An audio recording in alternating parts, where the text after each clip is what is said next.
நமக்காக இரவும் பகலும் வேண்டுதல் செய்து கொண்டிருக்கிறார். எப்படி ஜெபிப்பது? ஏன் ஜெபிக்க வேண்டும்? ஜெபம் எவ்வளவு அவசியம் என்பதை நமக்கு சொல்லிக் கொடுப்பதற்காக இயேசு கிறிஸ்து தாம் கடவுளாய் இருந்தும்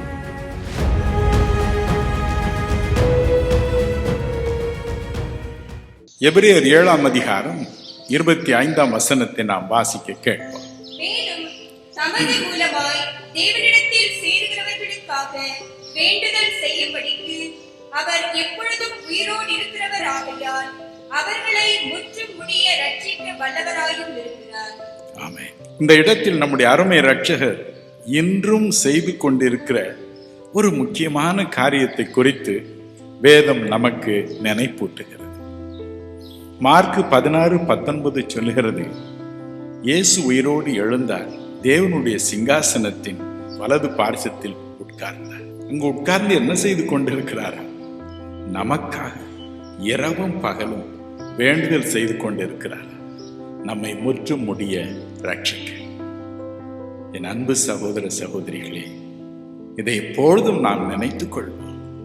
நமக்காக மன்றாட ஒருவர் விண்ணுலகில் இருக்கிறார், தேவனுடைய வலது பார்சத்தில் இருக்கிறார் என்று எண்ணி நம்மை தைரியப்படுத்திக் கொள்வோம். ஒரு விசை ஒரு ஓய்வு நாள் பாடசாலையில் ஒரு குட்டி பயல் தன்னுடைய டீச்சரை பார்த்து இப்படி ஒரு குறும்பு கேள்வியை கேட்டானா. டீச்சர், இயேசு கிறிஸ்து கடவுள் என்று சொல்கிறீர்கள், ஆனால் அவர் கடவுளானால் வேறு யாரிடம் அவர் ஜெபம் பண்ணினார்? இன்னொரு கடவுள் இருக்கிறாரா என்று கேட்டானா. டீச்சருக்கு திக்கு முக்க அடியது. என்ன பதில் சொல்வது என்று தெரியவில்லை. அந்த நேரத்தில் ஆண்டவர் ஒரு நல்ல பதிலை கொடுத்தாரா. அதை அந்த குட்டி பயலுக்கு சொன்னார்களா. அவள் சொன்ன பதில் என்ன? உண்மைதான், அவர் கடவுள்தான், மாம்சத்தில் வெளிப்பட்ட கடவுள்தான். நீயும் நானும் காணும்படிக்கு இந்த உலகத்திலே ஒரு மனு மைந்தனாக அவர் உலாவியது உண்மைதான். என்றாலும் 1 பேதுரு 2:21 சொல்கிறது, நமக்கு ஒரு மாதிரி அவர் முன் வைத்து போனார். எப்படி ஜெபிப்பது? ஏன் ஜெபிக்க வேண்டும்? ஜெபம் எவ்வளவு அவசியம் என்பதை நமக்கு சொல்லிக் கொடுப்பதற்காக இயேசு கிறிஸ்து தாம் கடவுளாய் இருந்தும் அப்படி ஜெபித்தார் என்று சொன்னார்களா. என் அன்பு சகோதர சகோதரிகளே, அவருடைய பக்தியை பாருங்கள், பயபக்தியை பாருங்கள். ஒரு விசை நான் எங்களுக்கு இயேசு அழைக்கிறார் வரவு செலவு கணக்குகள் எல்லாம் பார்க்கிற ஆடிட்டர், அவரிடம் என் தகப்பனாரோடு போயிருந்தேன். அந்த கம்பெனியின் பெயர் CV ராமசாமி அண்ட் கம்பெனி. அந்த பெரியவருடைய பெயர் மிஸ்டர் ராமசுவாமி. அவருக்கு 2 பிள்ளைகள், mister R Narayanan, mister R Parthasarathy. நாங்கள் அவர்களை பார்க்க போனோம். வலது புறத்தில் ஒரு பெரிய நாற்காலியில் பெரியவர் உட்கார்ந்திருந்தார். அடுத்தாற்போல் மிஸ்டர் நாராயணன் உட்கார்ந்திருந்தார். அடுத்தாற்போல் மிஸ்டர் பார்த்தசாரதி உட்கார்ந்திருந்தார். எங்களுடைய காரியங்களை கவனிப்பது மிஸ்டர் நாராயணன். அவருக்கு முன்பதாக போய் உட்கார்ந்தோம். 3 பேருமே நாங்கள் சொல்வதை கேட்டுக்கொண்டிருந்தார்கள். வேண்டிய ஆலோசனைக்காக அவளிடம் நாங்கள் பல காரியங்களை சொன்னோம். கேட்டுக்கொண்டே இருந்தார்கள்.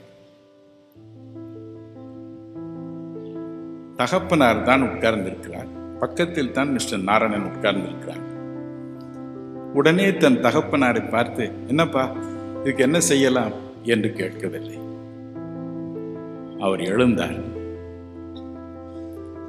தன் நாற்காலிக்கு பின்னால் வந்து மிஸ்டர் பார்த்தசாரதியை சுற்றி வந்து எங்கள் 3 பேரையும் தாண்டி தன் தகப்பனாருக்கு எதிரே இருந்த ஒரு நாற்காலியில் பயபக்தியோடு உட்கார்ந்தார்.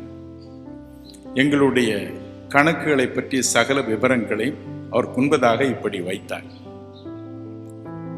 எப்படி பயபக்தியோடு ஒரு பெரிய அதிகாரியின் முன்பதாக ஒரு சிப்பந்தி பேசுவாரோ அப்படியே பயபக்தியோடு, அப்பா இந்த கணக்கு விவரங்கள் இப்படி இன்னென்ன விதத்தில் நாங்கள் அரசாங்கத்திற்கு தெரிவித்திருக்கிறோம், இப்பொழுது இந்த கணக்கு எப்படி எழுதுவது என்பதுதான் பிரச்சனை என்று மிக அழகாக ஒரு தாழ்மையான அதிகாரி பெரிய அதிகாரிக்கு முன்பதாக நின்று விளக்குவது போல விளக்கினார்.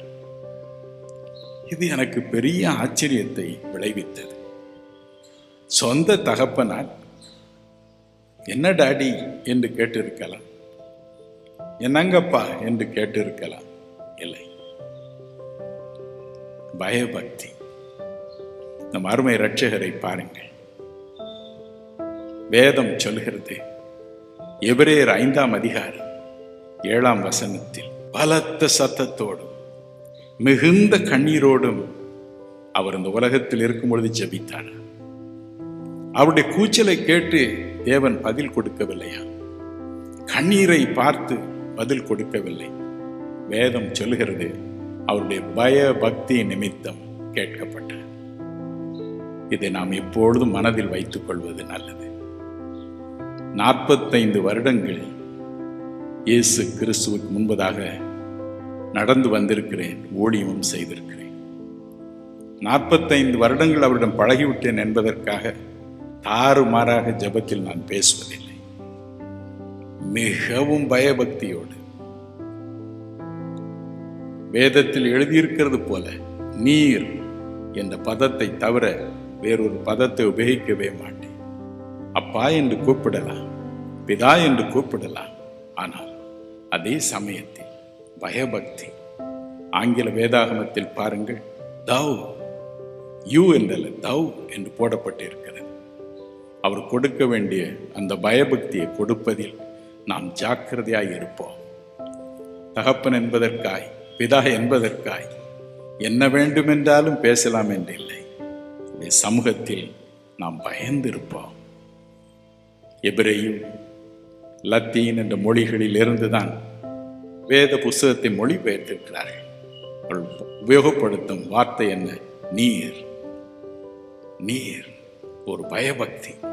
அதே விதமாக இன்றும் நாம் ஜெப நேரத்தில் பயபக்தியோடு, என் அருள்நாதர் இயேசு எப்படி பயபக்தியோடு ஜெபித்தாரோ அப்படி ஜெபிக்க கற்றுக்கொள்வது நல்லது பிரியமானவர்களே.